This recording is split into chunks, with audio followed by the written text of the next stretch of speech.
ஏன்னா நம்மளும் எத்தனையோ இசையமைப்பாளர்களை பார்த்துருக்குறோம், தாண்டி வந்திருக்கிறோம், பெரிய லெஜண்ட்ஸ்லாம் தாண்டி இருக்கோம். ஆனால் இப்படி ஒரு ஆளுமை உலகத்தில் இருக்கிற இத்தனை கோடி தமிழ் மக்கள் மனதிலே வந்து இப்படி ஒரு ஆளுமையை செலுத்திய ஒரே ஒரு இசையமைப்பாளர்னா கண்டிப்பாக நமக்கு ராஜா சார் தான். ஏன்னா அவருடைய சுவாசமே இசையாக இருந்தது. காலையில் 5 மணிக்கு எழுதுலேருந்து இரவு 10 மணி வரைக்கும் அவர் வாழ்க்கையில் அவர் குடும்பத்தோடு உரையாடியதோ, குழந்தைகளோடு விளையாடியதோ, மனைவியோடு சிரித்து பேசியதோ அவர் வாழ்க்கையிலே இல்லை. எல்லாமே இசை இசை இசை. ராஜா சாருக்கு வந்து அவருடைய காலம் வந்து ஒரு பெரிய பொற்காலம்.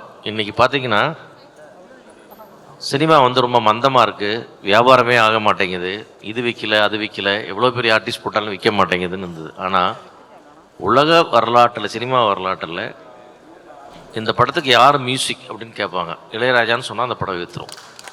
இந்த சாதனை, இந்த சரித்திரம் உலக சினிமா வரலாற்றில் இளையராஜாவுக்கு மட்டுமே சொந்தமானது.